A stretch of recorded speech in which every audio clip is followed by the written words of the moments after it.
오늘 말씀 16절에 보면 하나님이 사무엘에게 이렇게 말씀하십니다. 너는 사울에게 기름을 부어서 그를 내 백성 이스라엘의 지도자로 삼으라. 그가 내 백성을 블레셋 사람들의 손에서 구원하리라. 내 백성의 부르짖음이 내게 상달되었으므로 내가 그들을 돌보았노라. 이 말씀을 보면 사울이 감당하게 될 지위가 무엇인지 우리가 알게 됩니다. 하나님은 사무엘에게 사울을 왕으로 세우라고 하지 않으시고 이스라엘의 지도자로 세우라고 말씀하십니다. 여기서 지도자로 번역된 히브리 단어 나기드는 왕을 뜻하는 멜렉이라는 히브리 단어와는 다른 단어입니다.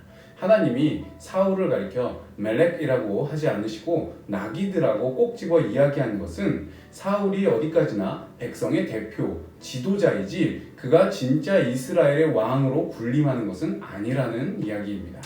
이스라엘의 왕은 누구입니까? 하나님이십니다. 사울은 하나님의 왕 되심을 백성들에게 선명하게 보여줄 대리 통치자인 것입니다.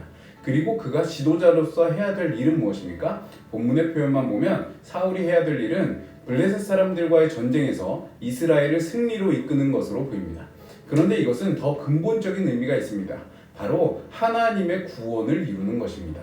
여기에서 하나님이 이스라엘 백성들을 블레셋 사람들의 손에서 구원할 것이다. 그들의 부르짖음이 내게 상달되었고 내가 그들을 돌보았다. 이런 말씀을 하시는데 이것은 전형적인 하나님의 구원에 대한 표현입니다. 하나님은 억울함과 고통으로 울부짖는 사람들의 소리를 들으시고 그들을 구원하시기 위해 일을 하시는 분입니다. 그리고 승리하시는 분입니다. 그러니까 사울이 하게 될 일은 단순히 전쟁에서 이기는 것이 아니라 하나님의 구원을 매게 하는 일이에요. 백성들이 하나님의 구원을 경험하게 하는 것입니다.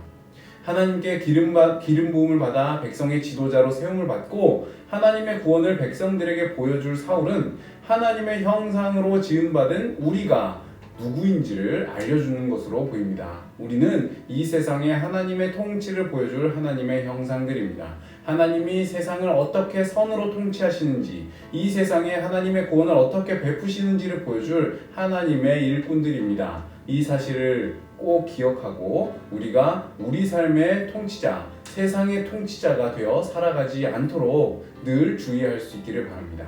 우리의 본뒷자리, 하나님의 형상으로서의 자리, 그 자리를 꼭 찾아가야겠습니다. 하나님이 우리를 하나님의 자녀로 부르신 목적에 대해 늘 기억하며 하나님의 아름다운 통치와 구원을 증거하는 우리 모두가 될 수 있기를 바랍니다. 기도하겠습니다. 우리를 하나님의 창조의 동역자로, 하나님의 형상으로, 하나님의 통치의 대리자로 불러주심에 감사합니다. 그 귀한 사명 우리들 늘 기억하게 해주시고 우리가 하는 모든 일을 통하여 하나님의 아름다운 구원이 선포될 수 있도록 도와주시옵소서. 예수 그리스도의 이름으로 기도합니다. 아멘.